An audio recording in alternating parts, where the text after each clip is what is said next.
This is the To the Brim podcast, where we openly discuss all things mental health, including eating disorders, anxiety, depression, and more. I'm Lauren, a licensed clinical social worker who specializes in anxiety, depression, OCD, and other mental health diagnoses. And I'm Brandy, a registered dietitian who specializes in eating disorders and body image disturbance. As healthcare providers, we know you can't pour from an empty cup. We hope to shine a light on mental health issues in an authentic and accessible way and help you fill your mental health cup with knowledge, clarity, and validation. This podcast is for information and educational purposes only and is not a substitute for medical or mental health advice. We're excited to help you fill your cup so that you can take on life one sip at a time. Welcome back. We are here today to talk about the interpersonal effectiveness skills, the last DBT skill of our huge set. So boop, boop. We're so excited, and we're going to check in real quick, and then we'll get rolling. So how are you today, Lo?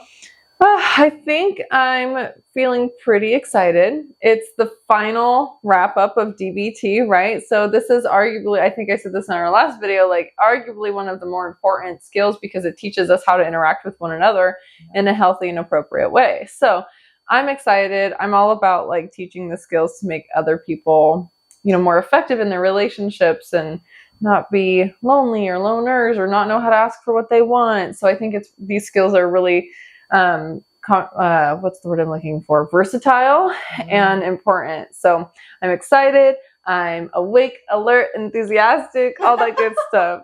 And I think we'll introduce our drinks at the end here. So I'm going to ask first how you're landing.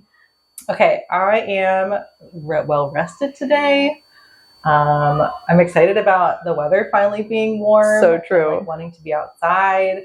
So yeah, I think it's going to be a good weekend that's not full of rain like every other weekend we've had. Right? In Washington, I mean, you never know. It'll say like 85% chance of rain and then it'll be sunny. So it's like so random. It's silly. Mm-hmm. But yeah, our drink today is a rhubarb lemonade. Here's the little... Yeah. Your ASMR. Yeah. Get you toned and relaxed before learning. That's what I'm trying to get at. Anyways, I like that it says "Let's go party." Mm-hmm. Do you want to explain the background of where these cups came from? This is from my 30th birthday, and our other sister threw me like a Barbie themed party. So it was a vibe. So come on, Barbie, let's go party. Yeah, and that's how I'm feeling today. Like, let's get party. Yeah. Although my shirt suggests the opposite because it says, "Hold on, partner, I'm overstimulated." I mean, when we get ready to do the podcast, maybe I start feeling a little overstimulated. But then once we get going, I'm like, okay, everything's good. We got this. Yeah. You're in the zone. I'm in the zone. Yeah. So yeah, I'm like trying so hard not to gulp down this drink. It's so good. Anyway. I know. And I'm used to it now. I've been drinking it for a week. So it's my go-to every day. Good one. We also have our fidgets. Brandy stole my dino. And I have like this little magnetic bookmark that's going to take some effort with my acrylic nails to, pull apart, and then it'll click back together all satisfactory. So yeah, it'll be a good challenge for me too. I like that it says nails. Be happy. Oh, yeah, that's nice. I just put the super glue on last night, so they shouldn't pop off so soon. I digress. Let's dive into it. So our usual, Brandy has the physical cards. I'm looking at a screen of the cards, the same cards, and we're gonna tap into what the cards say and elongate on those concepts. So Brandy, I think the first card is explaining what is interpersonal effectiveness. Yeah. Okay, so it says it's skills that has 3 primary results: an increase in your sense of self-respect, an increase in your ability to make and take care of relationships, and an increase in getting your wants and needs met. Facts. Yeah.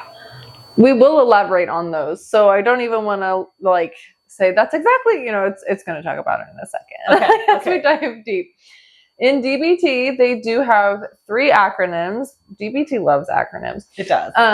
For interpersonal effectiveness skills. So the first one is FAST, which is more about the what we get out of relationships is the best way that I can define it. And then give is what we give in our relationships. Okay. And then Dear Man are like the reciprocation skills, like how do I effectively ask for what I need, and how do I give you what you need while meeting my needs. So it's like very much the back and forth. So they're going to touch on like how you get those skills, how we give those skills, and then how do we exchange those skills. It's going to be interesting. Okay. I think I've heard of Dear Man. Yeah, that one's most common. And I think I've heard of Give, but I haven't heard of Fast. Okay. So this will be good. Good. Refresher. We'll start with fast so we get to learn. Great. Okay, so go ahead with the fast. It gives like a little overview here first. Okay. Fast has the building blocks for self-respect. Building your self-respect is key to feeling better about yourself and having better relationship with others. In all of your interactions, consider the question of how you want to feel about yourself after the interaction. Also remember that you have the right to self-respect, not if. But if you struggle with this belief, then repeat the mantra, I have the right to feel good about myself, whenever you sense your self-respect wavers. It's important as maybe people pleasers and how like prevalent that quality is, to also remember that you are worth it. I mean, that's what we preach in our podcast, is like, you can't pour from an empty cup, right? Yeah. And so if you aren't feeling respected, how are you going to refill your cup or recharge your battery? How are you going to feel like you can continue to take care of others when nobody needs you or sees you, right?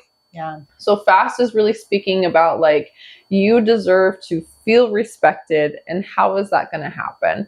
And so I'll let you carry on with the first part of fast, which is be fair, the F in there. Okay. Yeah, be fair to yourself and to other people. Consider times when you hold yourself or others to unreasonable standards. Ease up or increase those standards to be as equitable. Sorry. No, you're right. Equitable. Ease up or increase those standards so as to be equitable. Okay, there we go. Treat others the way you want to be treated. That's a golden rule right there. Mm-hmm. And expect others to treat you with respect too.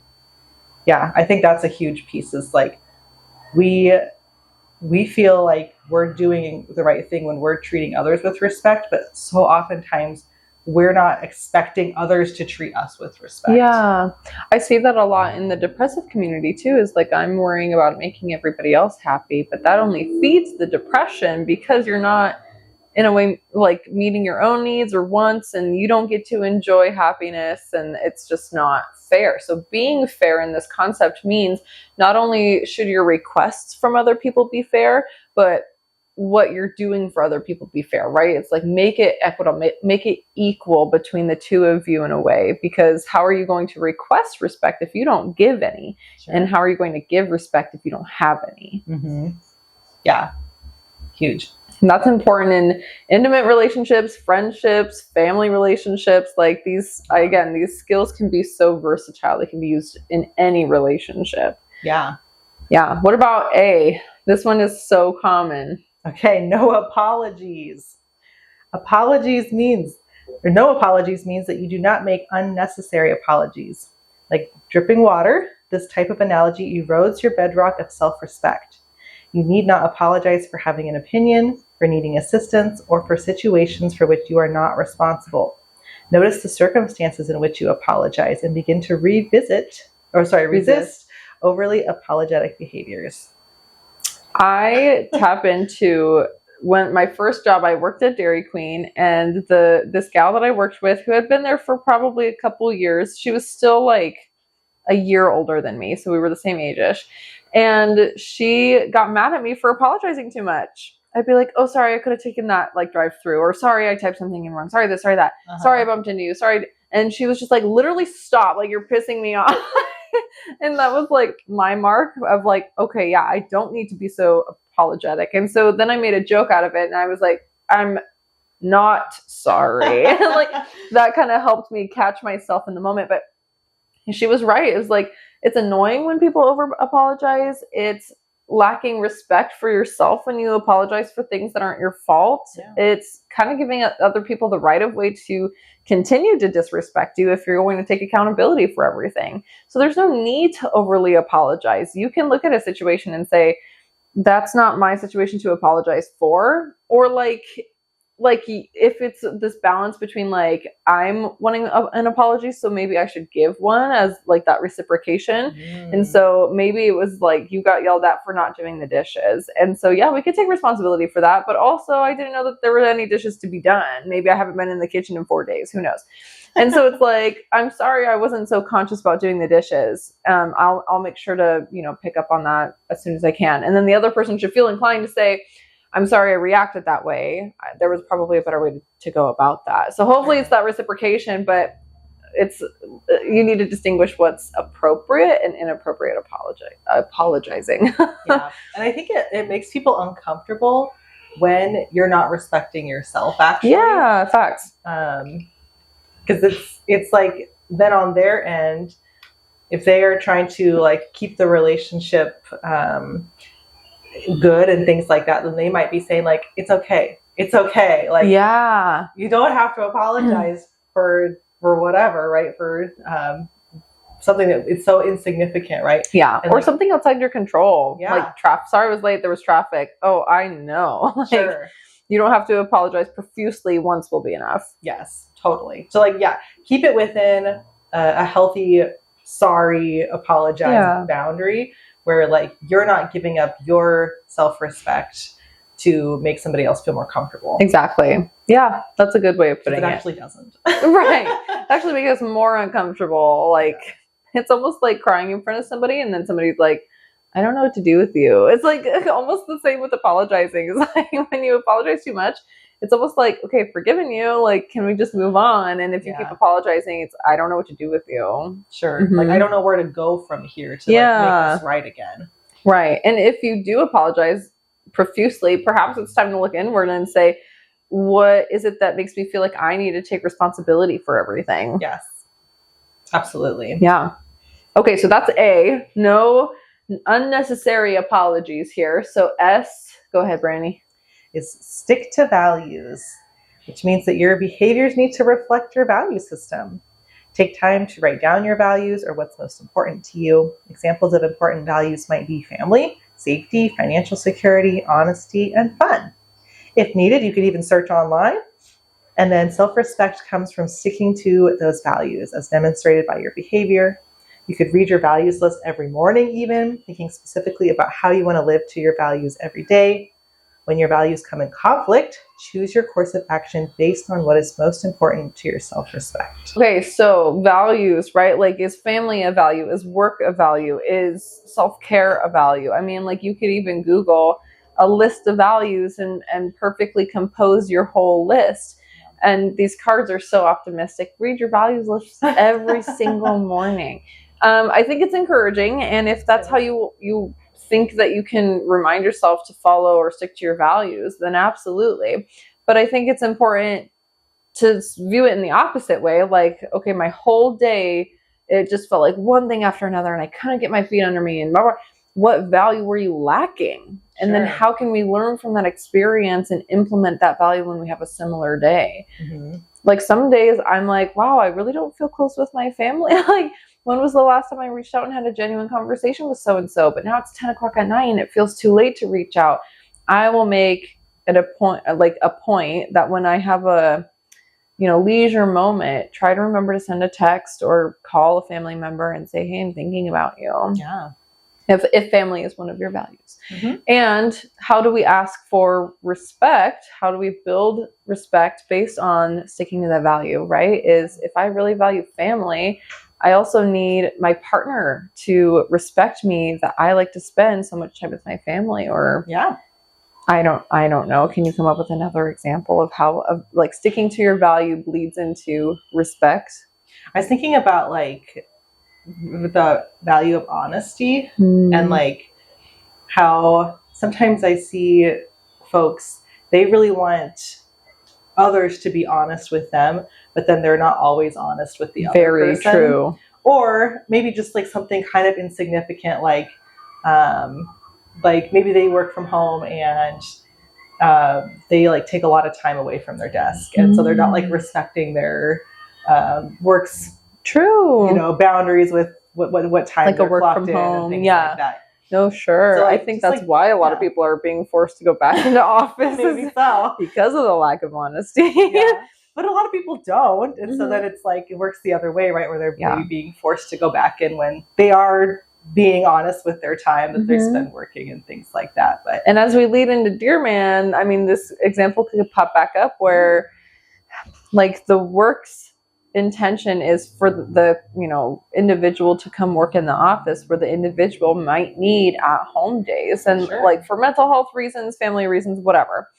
And to like ask for that in such a way that is effective, like, hey, I hear where you're coming from, but I also need this. And then trying to work that out with your organization to say, can I have 1 or 2 days to work from home? Because that's still a super popular option amongst a lot of workers. it is. Yeah. Yeah. Anyways, we'll get maybe back to that example a little later too.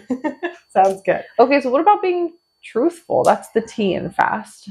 Okay. Wow, this kind of goes along with what we were talking about.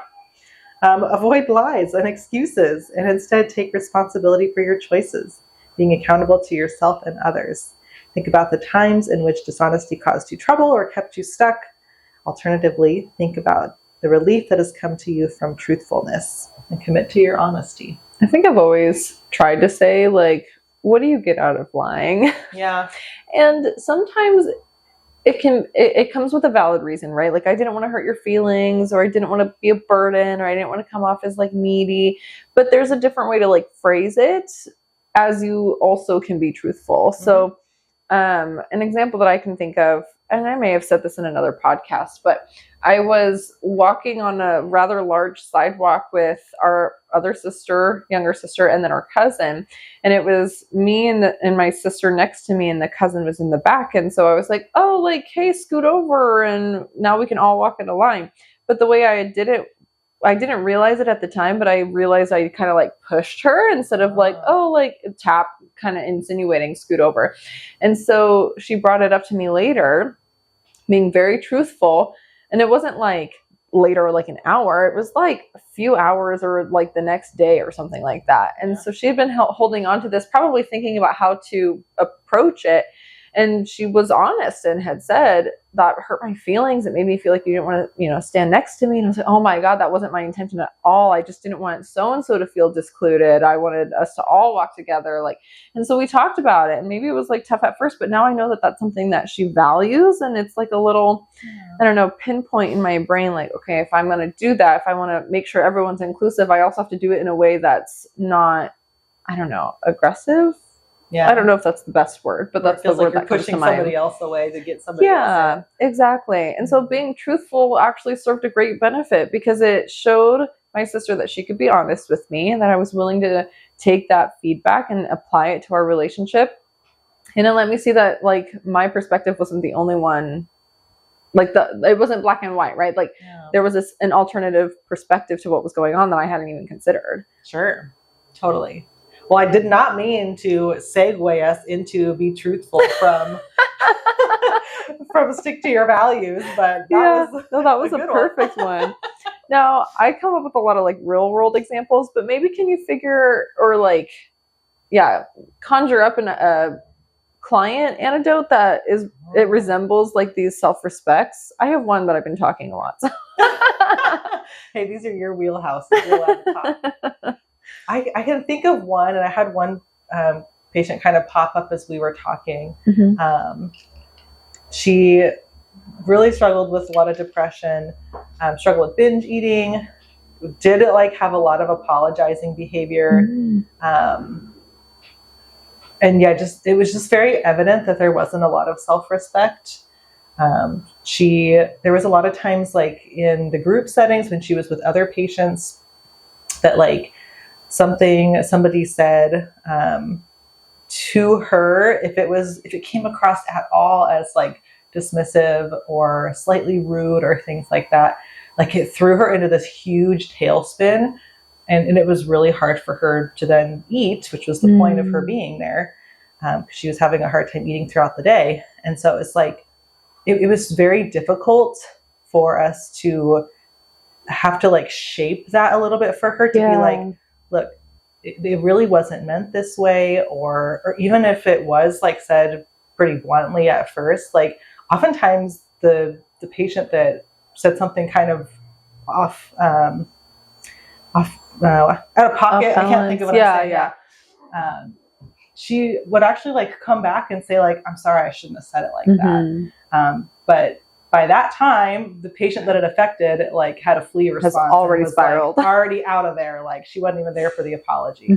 So it's like to be able to have her practice saying like, it's not about me, it is about them. Yeah. Or like, I have enough self-respect to say like, it's not a big deal. Like, or that's not me. Like maybe you don't know enough about me to even make that judgment. Totally. But I know me, so I'm going to take what you said with a grain of salt because I respect myself. I know who I am. Yeah. Or to call it out in the moment and be like, hey, that really affected me when you being said truthful. That. Being truthful. and honest about what's happening within the dynamic of the relationship. Yeah. I like that perspective taking. I use that quite frequently, the mindsets, the DBT mindsets that says we have a logical mind, we have an emotional mind, and then we have wise mind, right? And in wise mind, we're combining both logic and emotion. But a lot of the times when we come up with like those phrases, like the hurtful ones, we're acting out of emotional mind, right? We're saying without thinking. It's based on an impulsive emotion. And a lot of us feel really uncomfortable looking inwards at our emotions and saying, wow, that was really crummy what I said and I should apologize. And instead, if we took the second to be like, is this going to hurt people's feelings? Not only are you growing your own self-respect, but you're growing the respect that you have for other people, strangers maybe that you don't know, or people who are going through the same struggles as you. It's almost like we are all in the same boat. So why wouldn't I treat everybody fairly?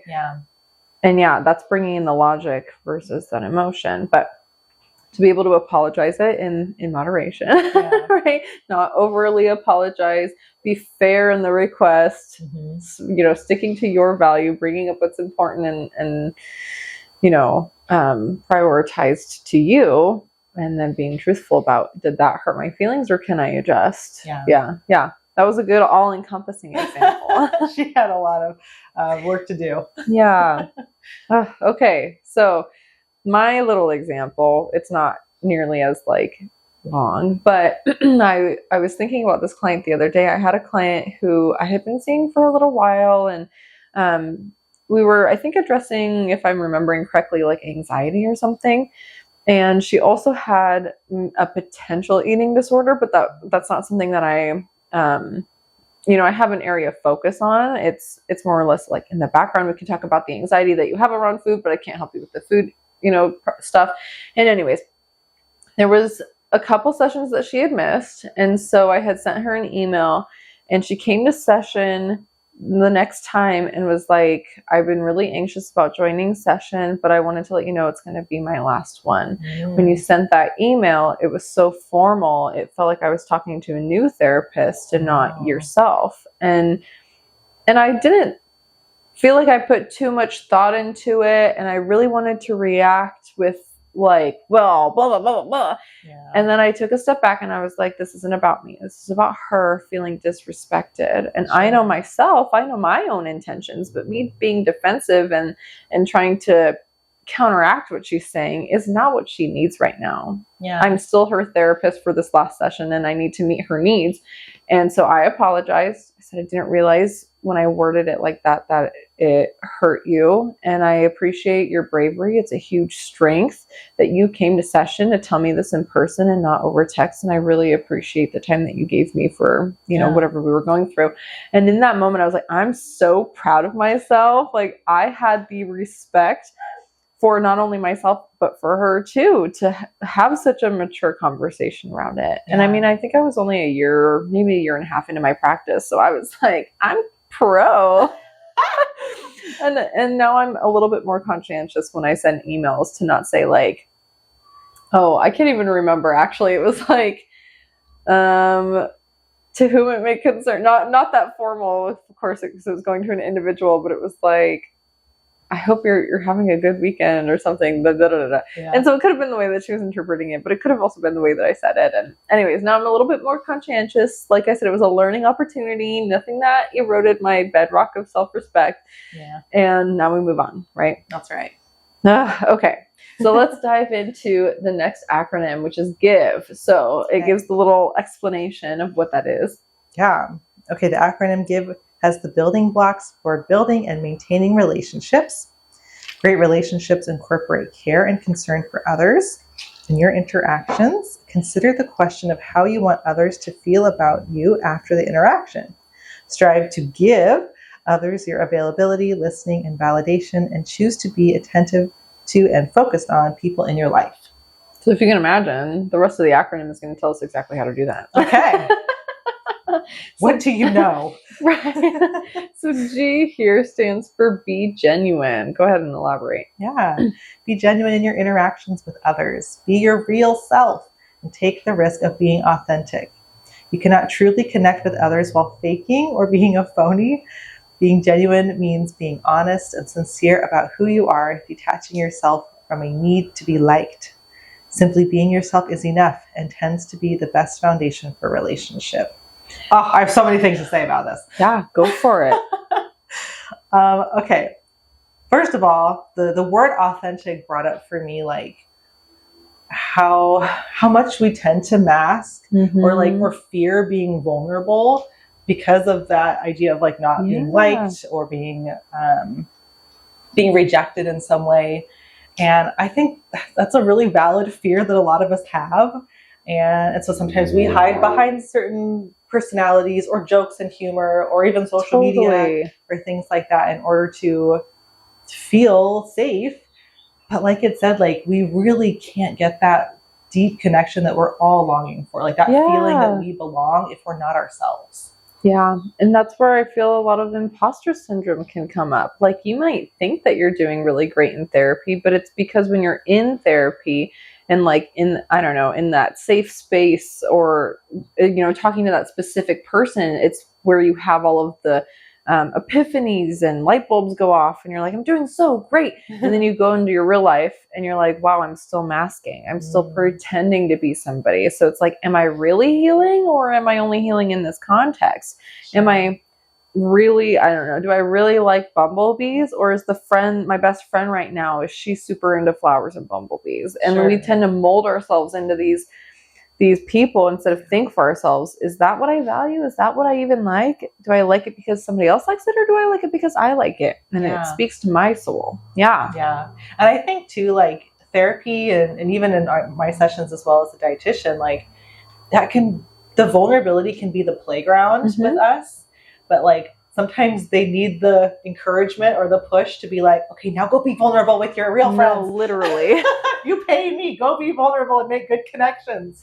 Actually, though, yes, I've had a lot of clients who are like fearful to go out into the real world. Like they're ready to graduate therapy, but they're like so good. I don't know how I'm trying to word this, but we have such great rapport that they're like, I feel like I can only talk to you. And I'm like, well, this is where we need to revisit interpersonal effectiveness skills because I didn't teach you all of this stuff to pay me to be your friend. Like I tell you this so you could go live in the real world and build on your own relationships. Yeah. And I'm not going to lie, it's much harder as an adult, right? I think we make our friends based on who we are around in proximity. Yeah. And sometimes those people also aren't the vibes. We can't be genuine in those relationships. So it's worth exploring and asking yourself, am I masking? Am I molding? Am I shifting what I truly believe? What about me? What do I like? And I mean, sticking to those values again. So be your genuine self because there's people out there who are going to mesh with you. Yeah. But you have to give them the opportunity to see who you are authentically. Yeah, absolutely.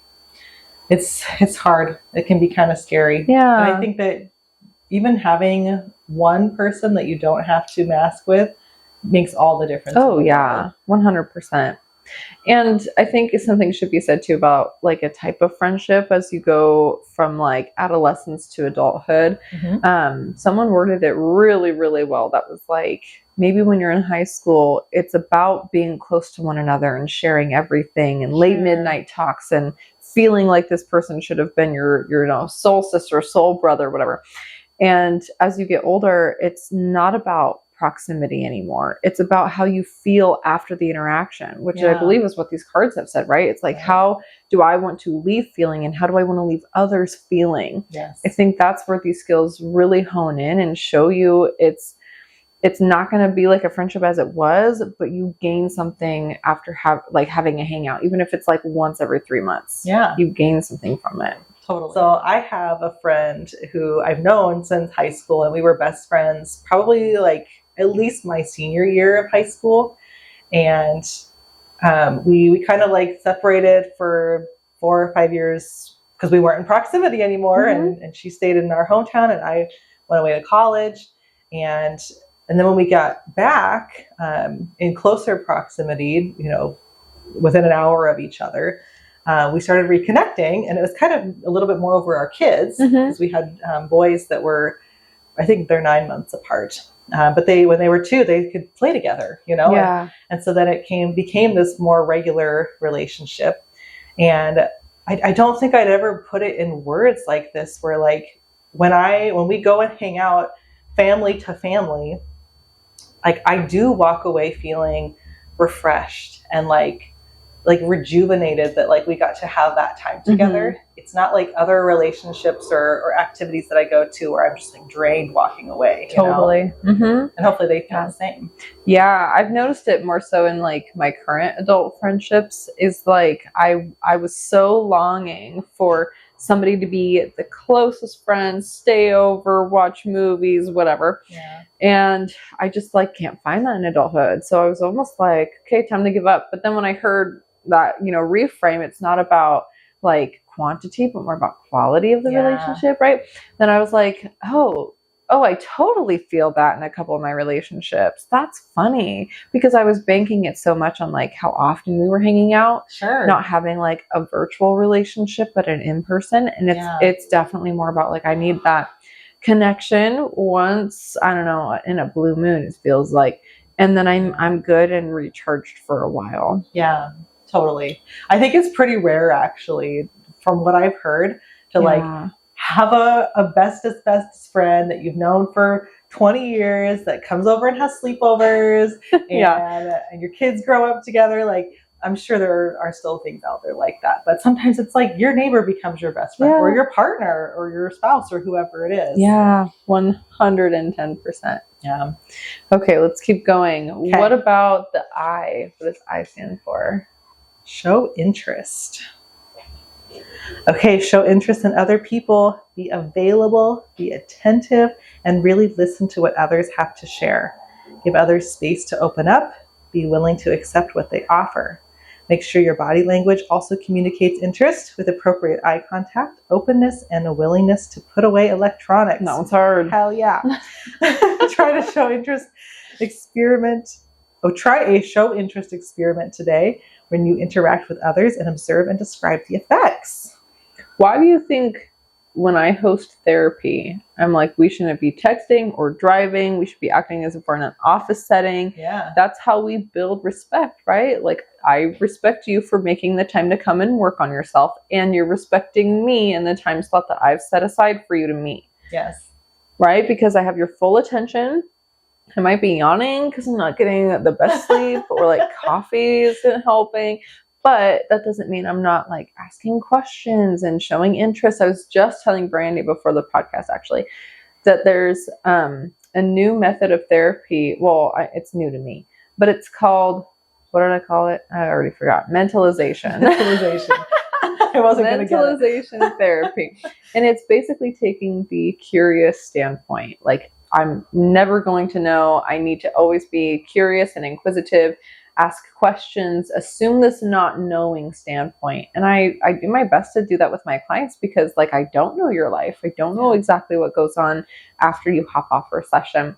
And so if you're coming to me and saying this week was terrible, okay, tell me why it was so terrible. Like, and then I want to accept things as they're given, but also challenge them. Like, what if they weren't terrible? Maybe 1 or 2 things happened and we put a lot of weight to them, but we've been through worse and we can get through worse, right? So trying to then reframe it, but always taking that curious standpoint. That's how we can show interest and show how like we respect someone else. We want them to leave with this wow, so-and-so really gets me, or so-and-so's really interested and cares about what I'm going through. And that builds the relationship, right? Mm-hmm. I was thinking about what it was saying about our body language, and that really tugs on that vein of polyvagal theory that's neuroception, that like whether we're doing it consciously or not, like our nervous system is scanning the other person's nervous system and vice versa to pick up on cues of safety or danger. And if they are closed off, looking away or looking down at their phone, just giving short word answers versus making eye contact, having a soft facial expression, being more open in their body language and turned towards them and leaning towards them, like that totally tells our nervous system, this is a person that is interested and cares about me. Totally.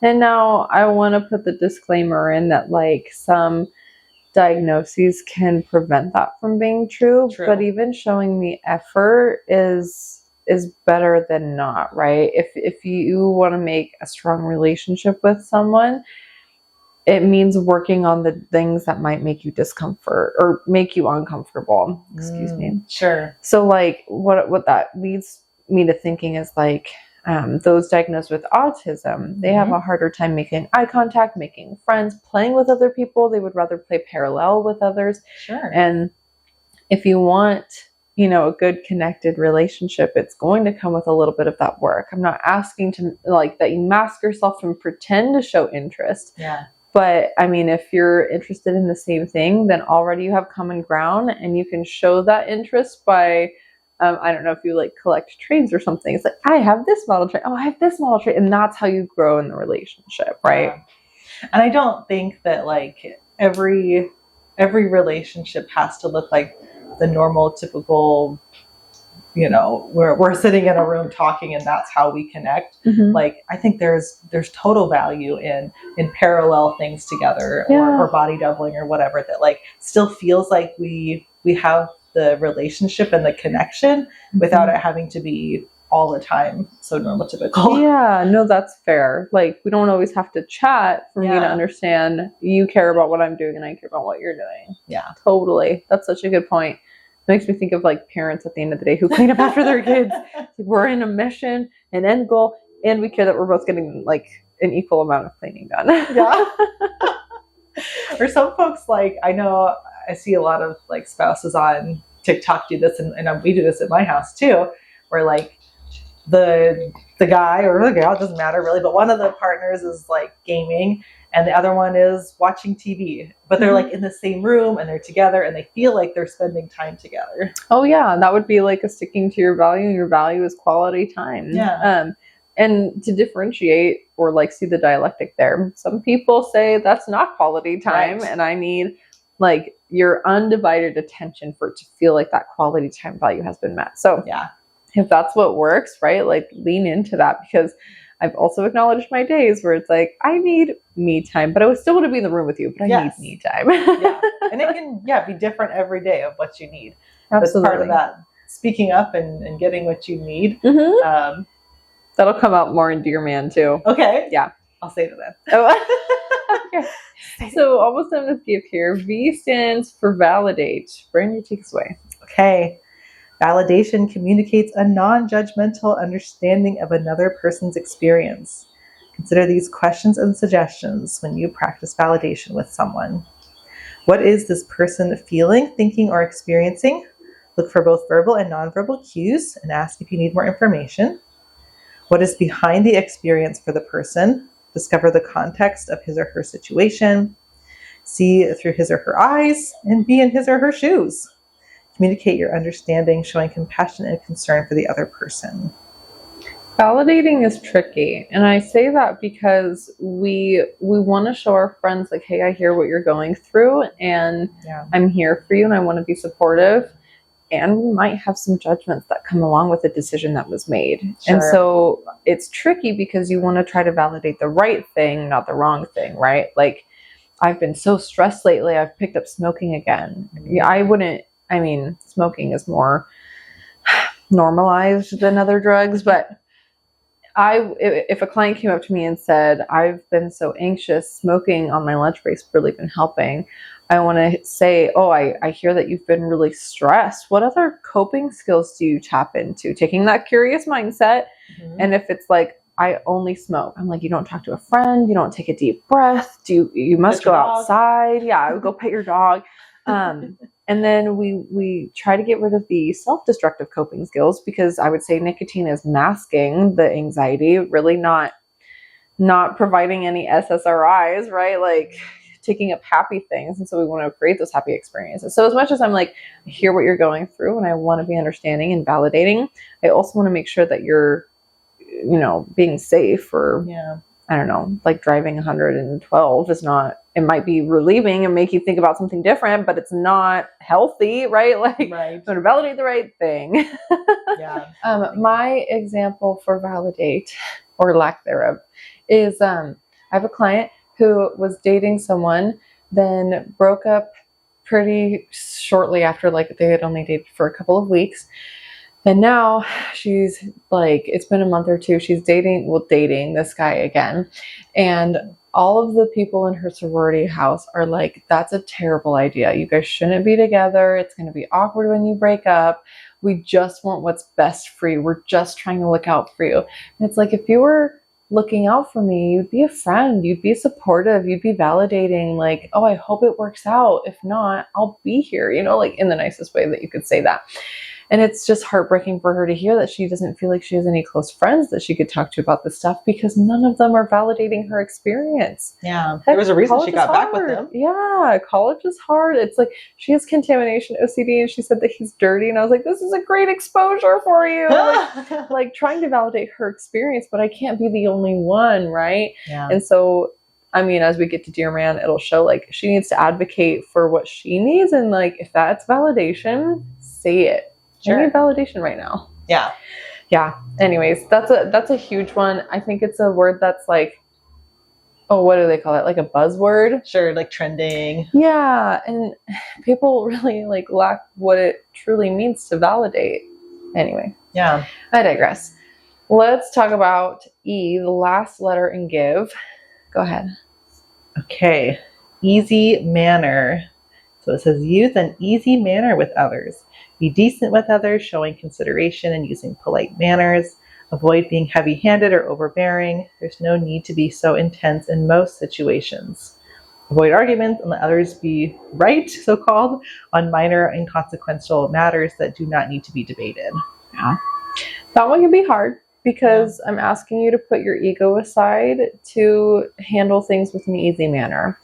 I very much like sugar on my cereal, not salt, right? So when we can recognize I'm acting out of emotional mind, I'm not going about this in an easy or forgiving way, then you're going to ruin some of the respect that you built in that relationship, or ruin the trust even, that both of those things are going to have to build back up. So instead, if you practice in saying it with an easy manner, you have the likelihood of getting your needs met, being able to show this other person that you can respect them as much as you're requesting respect for yourself, right? Letting people be right. Mm-hmm. Pick your battles, right? Yeah. Like I've had so many arguments with my partner about like, is that what happened? No, that's not what happened. This is what happened. And it's like, he said, she said, like all the little minor details of the day. Like, does that really matter? At the end of the day, do I want to expend my energy on that? Not really. So sometimes I'm like, okay, you're probably right. And I just let it go, thinking to myself, I know what happened. I know what I experienced, but it's like, it's not worth the fight. You know what I mean? Yeah, totally. You know what that reminded me of? There's kind of this famous video that's been going around. I can't remember who the famous person is, but she's like, it's kind of like a game show setting. And one of the other contestants like gets something right, or like has something favorable happen. And the first gal just kind of like starts shouting out like, oh, hey, like that's not fair. And then she immediately is like, whoa, I need to calm down. Oh. Do you know that one? Yes. Yes, it just popped up. Yes, I know exactly what you're talking about. I need to calm down. It's just like, yeah we can feel ourselves getting escalated. And sometimes if we have this kind of acronym, this be easy manner, we can just be like, I just need to take a breath. Yeah, like I need to it's not chill. that big. Yeah, there was also like a phrase going around like, it's not that serious. Sure. Being so playful with Yeah. it helps us remember. Oh yeah, and it totally shifts the perspective from negative to, if not like cynical, which is kind of funny, like Yeah. positive, right? That's Totally. the goal. Is we don't want to beat ourselves up. We don't want to beat other people up. Like, we're all just trying to figure it out. Let's do so with our interpersonal effectiveness.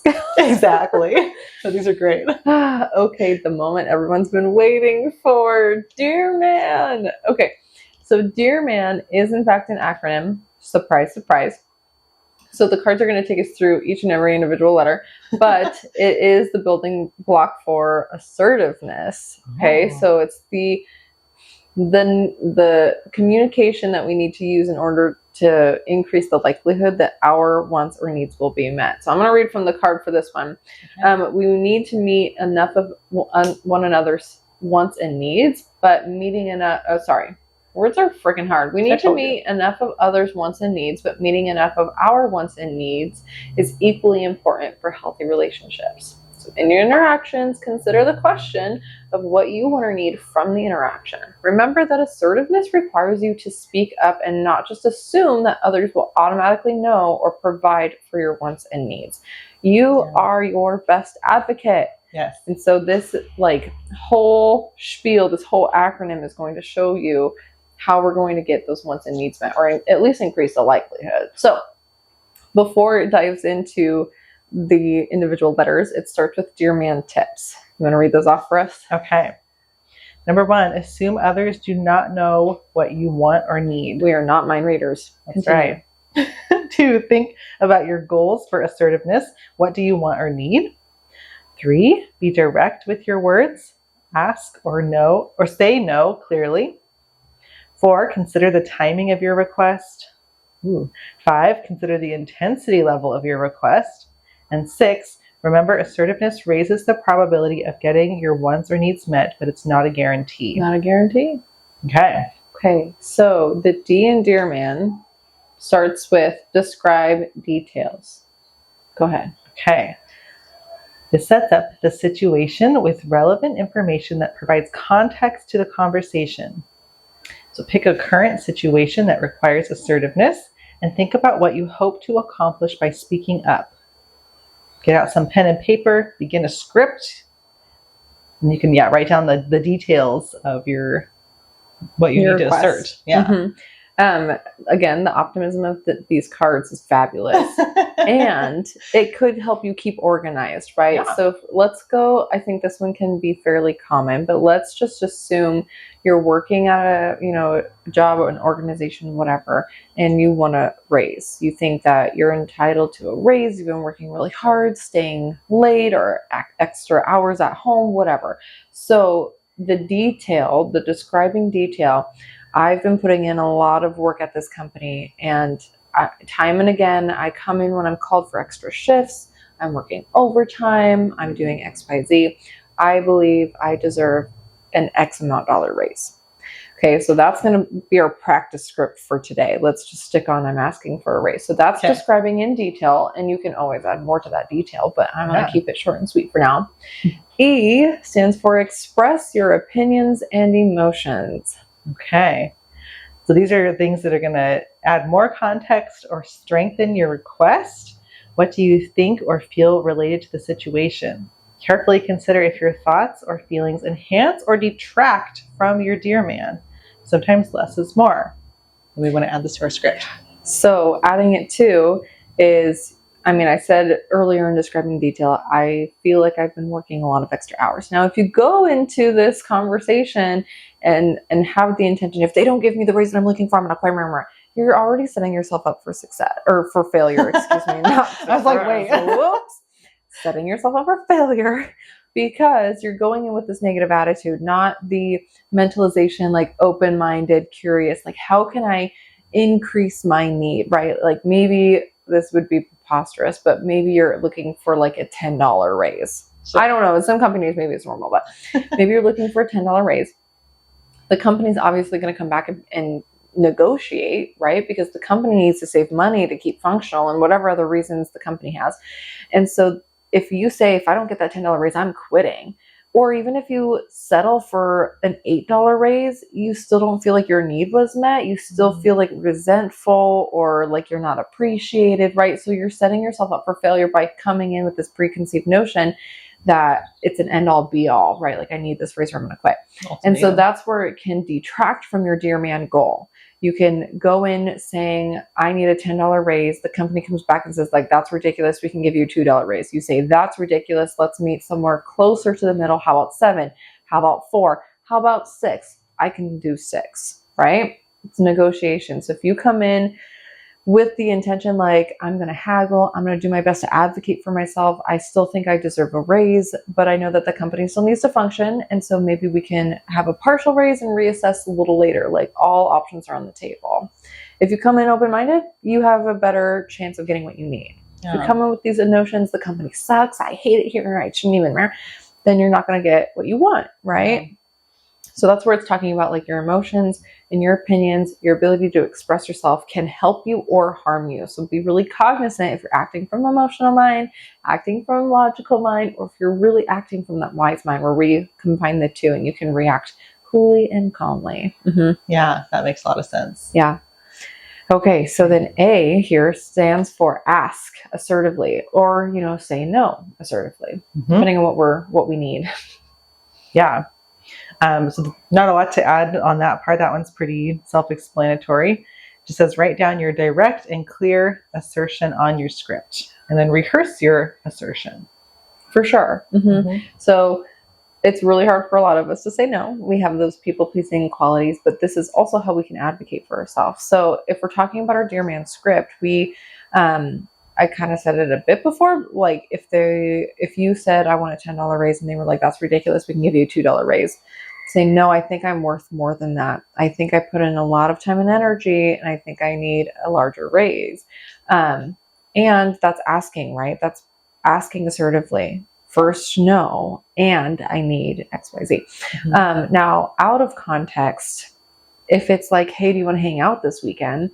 And you said no because I need rest, I need to catch up on my sleep or catch up on chores or whatever. People have a really hard time saying no. But if we think back to our opposite of emotion slides or DBT part of the deck, when we act opposite to that guilt that arises, right? We want to keep doing that guilty thing until it feels right, because that's in fact unjustified guilt. Why do you think it's unjustified that you need a break from life? That you need a rot day, that you just need a day at home to catch up? Why do we feel bad saying no? So it's unjustified guilt that we're acting opposite towards, which means that we need to keep doing the guilty thing until it starts to feel normal. And I can testify, after saying no so many times, it's not that that person stops reaching out to me or that I stop reaching out to them. It's that, no, sorry, it didn't work out this time. And I don't need to profusely apologize for it. It's like I'm respecting myself in this moment, refilling or recharging, however you want to phrase it, and getting better. So saying no assertively, asking assertively. I really need a friend to talk to right now. Are you available? It's kind of an emergency, right? Asking assertively. Yeah. Anyways, how do you see this popping up in the food world? Well, I think there's a lot that has to do with like boundaries, like setting boundaries with others. So I was kind of thinking about how that loops in and assertively asking for them to maybe stop making comments about food or bodies or things like that. And I think I'm sure as we're going through, like I could see how other things are coming across of like expressing the opinions and emotions. And then for the D, like describing the details of like, if you need to talk to somebody about how they're behaving around food or something like that, to be able to come up with this script of like, when you're doing this, I'm feeling like this. Can you please not do that? Totally. Yeah. I mean, I could go on for days, so we better just move on. We better do the next one. Okay. So the R here stands for reward others for meeting your request. Oh, interesting. Okay, reward the person you are making the request of by letting him or her know what positive consequences will occur if your request is met. Less often you might feel the need to let the person know what negative consequences may happen if your request is not met.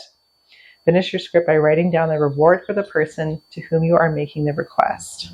So this is going to look different given our Dear Man script that I concocted for us. Yes. It's not like we're not going to go up to our boss, I hope, ever and say, if you don't give me a raise, I'm quitting. Yeah. Right? Because that's less likely for your need or want to be met, right? So instead, maybe it looks like, I really appreciate the time and consideration it took for us to have this meeting and to settle on, negotiate a rate that we're both comfortable with. I look forward to continuing my job here and thank you for the opportunity, whatever, right? Sure.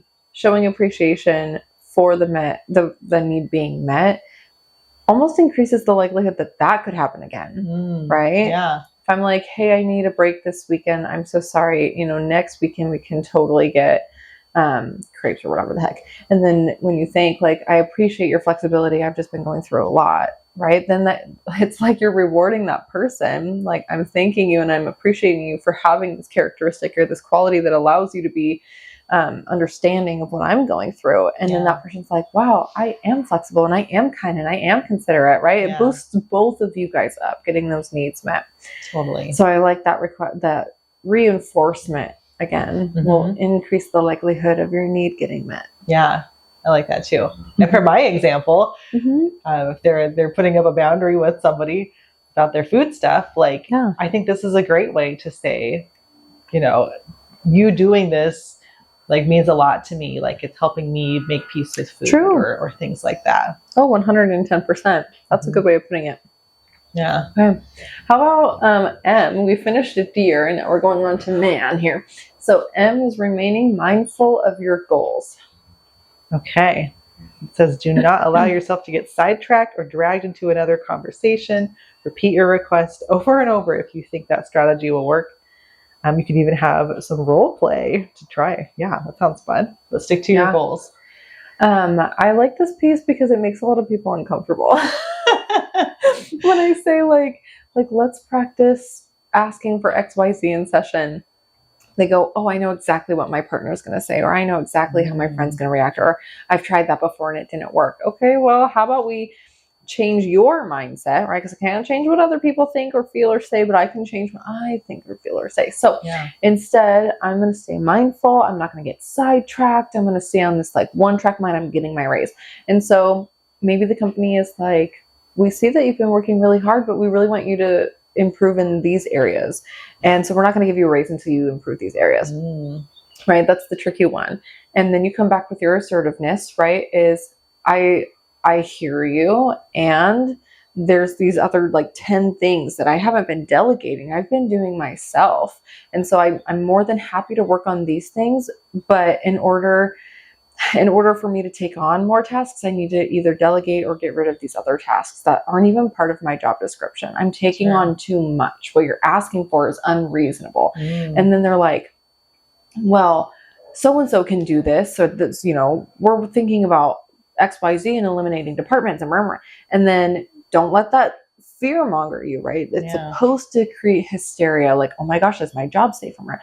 We're going to stay mindful of that goal. My goal to come in today was to get a raise.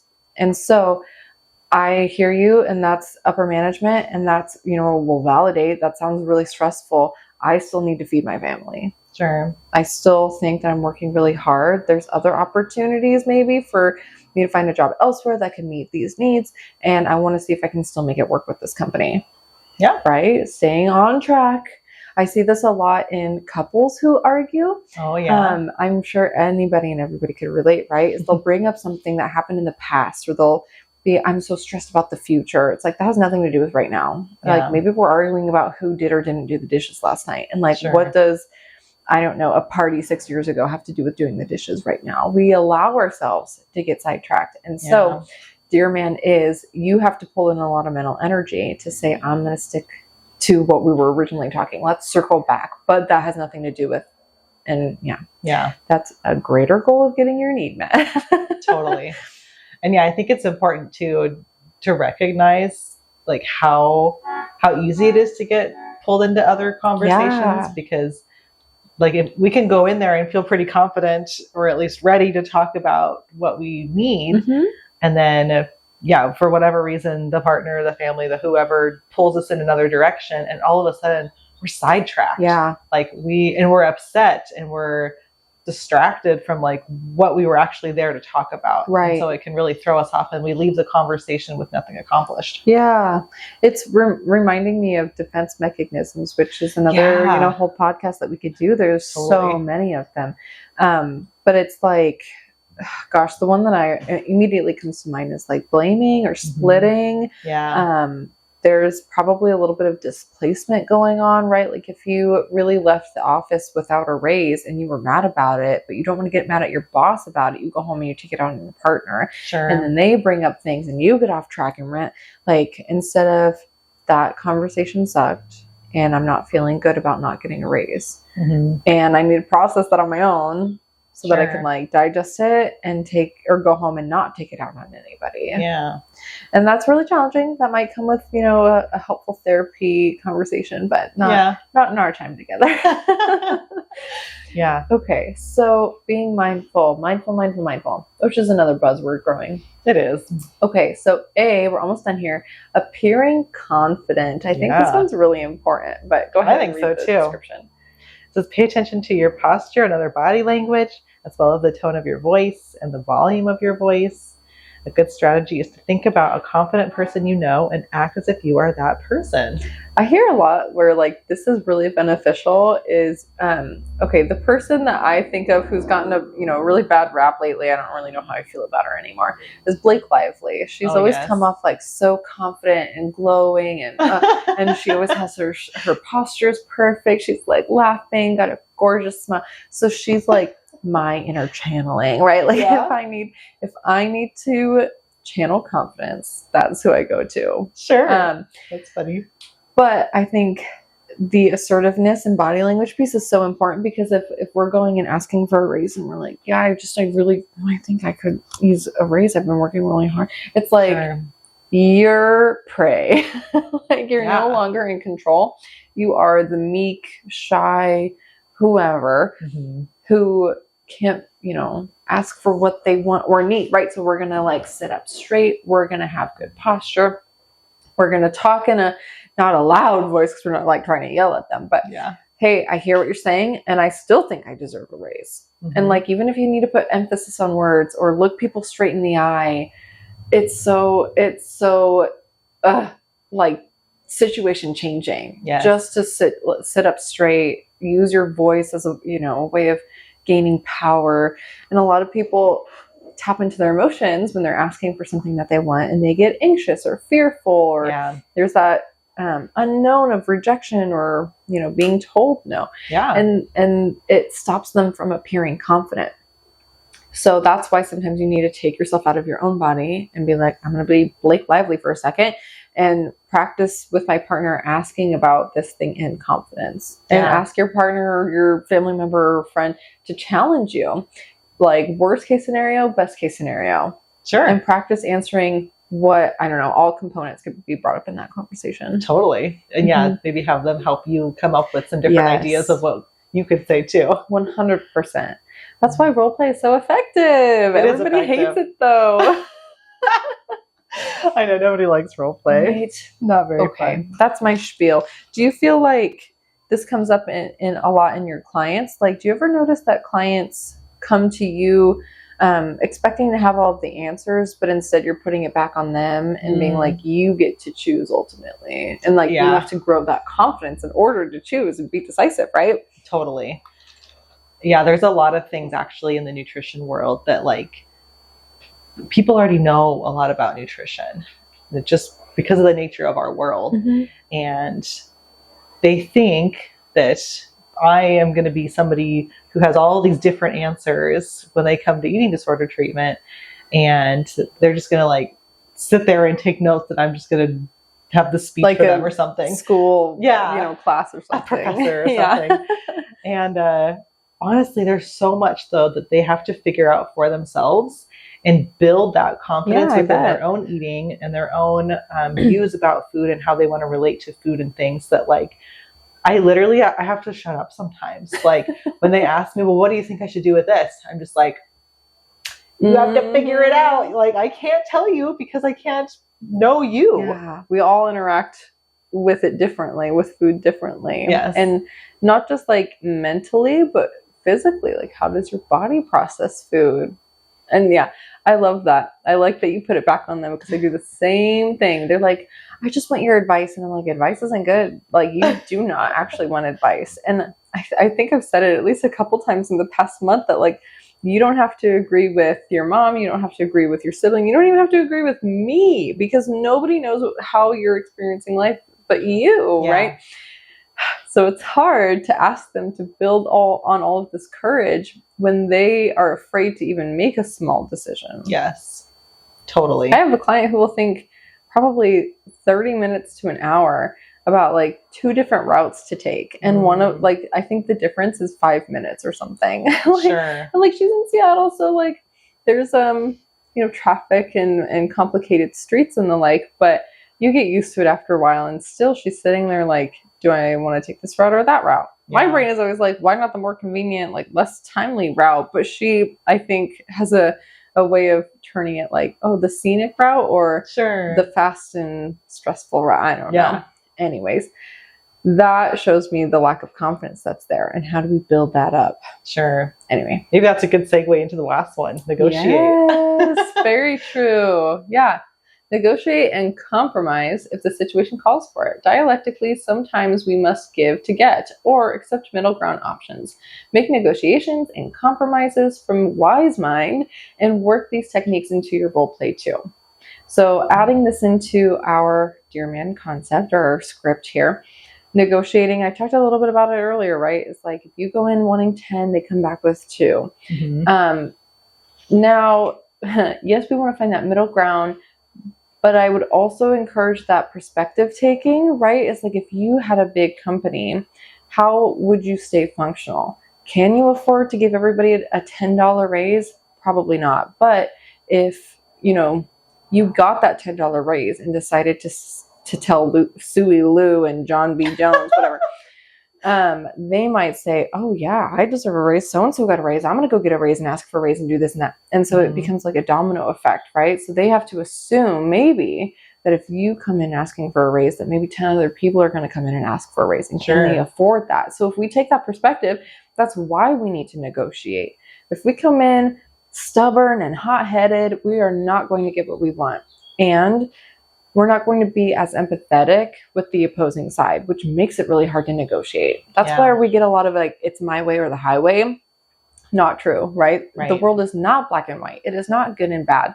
It's everything in between, rather. And so when we negotiate in all contexts, it's important to see both sides of things, right? And act from wise mind, like it said. Totally. I think I see this like if I'm helping maybe a client talk to their parent or something about their use of food talk or body talk, I have to remind myself that like we need to have the utmost compassion for this person who does not know what the heck diet culture is, has never been asked to change the way they're thinking about food or making comments or things like that. And so, to come in and be able to see their side of it and maybe, to do a little negotiation of like, can you not say it in front of this person, but like, I don't care if you still do this on your own. Or you want to talk to your friends about it or other things, but just like not your daughter or whoever. Right. Not the person who's going through it and has, another defense mechanism, internalized it. So it's become of their, part of their identity. I have clients like that too. It's like my parents would ridicule me if I did the right thing. They'd ridicule me if I did the wrong thing. So I'm damned if I do and I'm damned if I don't. And to set that boundary to negotiate, like, you can say those things behind closed doors, but I don't want to hear it anymore. That could be a negotiation, and even asking increases the likelihood that your need will get met, right? And maybe that person isn't great at it right away. Maybe it needs that boundary or that negotiation needs to be set a couple of times, but they'll probably start being a little bit more cognizant, like, oh, are you sure you want to, I'm sorry, you said not to, you know what I mean? And take a step back. Totally. Okay, so dear man, I hope that makes sense how we give and get from our relationships. Now, interpersonal effectiveness has a few more cards of truth here that I want to dive into. There's keys to trust, interpersonal bill of rights, kind of speaking towards values, and then conflict resolution tips. So we're going to dive into those. Okay, so keys to trust. We can kind of go back and forth on these guys. Sure. But I'll go ahead and do keys to trust. So many of us experience trust issues, point blank. And we struggle, over whether others deserve our trust or not. And then the following tips help determine whether someone is trustworthy. And let me just say too, I think it says it in here, trust can be broken and earned back. Yes. Okay, so it's not like people automatically get our trust. We need to build that relationship. Sometimes it comes by using these skills, and then we build on the trust again. So number one, keys to trust. Keys to trust. Trustworthy people are honest and tell the truth. Right? Yep. Like we were talking, what do we get out of lying? 2, trustworthy people show others respect, treating others fairly and with dignity. 3, trustworthy people can look outside themselves and work to understand others. 4, trustworthy people are stable and consistent, and others can rely on their predictability. And then 5, trust should not be automatic. People who demonstrate the above 4 keys can over time earn your trust. Yeah, I think that's really important. Actually, right. We can really blindly trust people, or just think that the people that we know or family or things like that are trustworthy when maybe they're not. Totally. So this is a good standard to hold people by. Oh yeah, and like if you remove anything else that we talked about before, I think that you could gain a lot just from those 5 components to trust. Absolutely. Okay, I like this concept of an interpersonal bill of rights, so I'll let you read that one. Okay, yeah, I'm intrigued here. Okay, it says take some time to sit down and draft a bill of rights for your relationships and consider the following to get you started. You have the right to be treated with respect. You have the right to feelings and opinions. You have the right to have and maintain boundaries. You have the right to say no. And you have the right to ask for what you want or need. You get to add. I think that this plays really well into values and like what we consider we want to prioritize in our life. Do I want to prioritize family or work, or my pets, or I don't even know, going outside? Anything. It could be anything. Literally just something that you value. And put it on your Bill of Rights because you do have the right to recharge your battery. Yes. You have the right to have time to yourself. You have the right to spend time with your friends, have your own opinion. I have actually a client who's struggling with, his relationship, and I want to have this conversation, but we just haven't gotten there yet. And it's like when we boil down the relationship to its bare bones, is there a sense of respect? Is there like a platform that says we bottom line respect one another? Yeah. And if you ask me, I'm going to say, I don't see that. I don't see that your girlfriend respects you. I see that you respect your girlfriend. And so how can we work to, earn that respect or that trust back?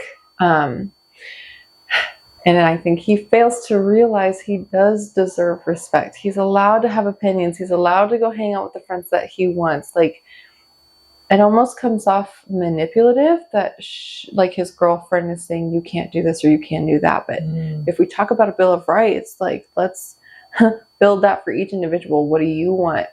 Like, if your girlfriend or your relationship wasn't commanding everything, what would you want? In a perfect world, let's wave that magic wand and say, what do I deserve, bottom line? Does that make sense? I feel like I circulated that in a couple of ways. No, I think it's a great way to create this bill. It's a great way to figure out how to respect yourself and the ways that you want to be treated. Yeah, that's a good way of putting it. Yeah, and just like what you care about and what you would then expect from other people. Yeah, good point. And not to say that other people won't have, varying values or beliefs, religious or moral, but that doesn't mean that you can't still show them respect and vice versa. Yeah. Right? Great. Let's have these civilized conversations.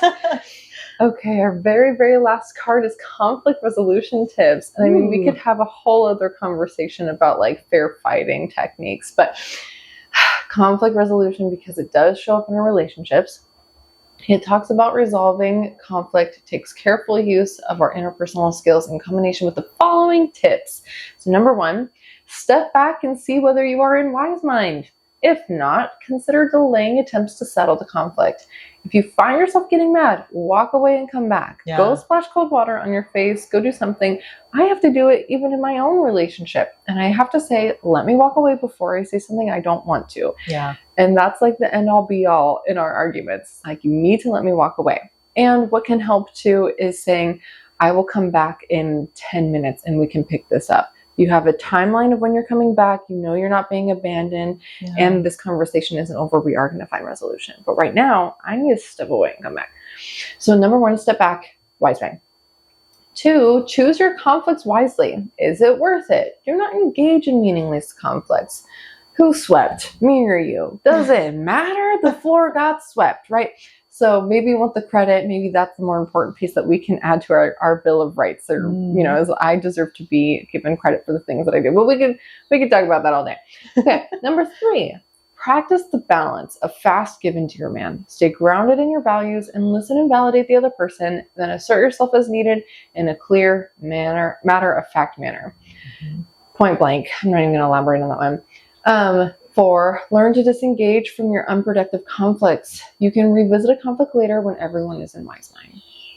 Yeah, like you had said, the first one of step back for yourself, but that one, it sounds like too, if the other person or people are not in their wise mind, apparently, then it's better to just disengage and come back to it when everybody can be a little bit more productive. Absolutely. Yeah.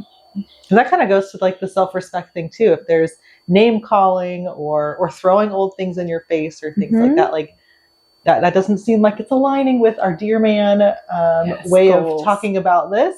And like, I need to be mindful and come back to like our original point. But if you don't want to go there with me, then let's talk about this later. Totally. Yeah.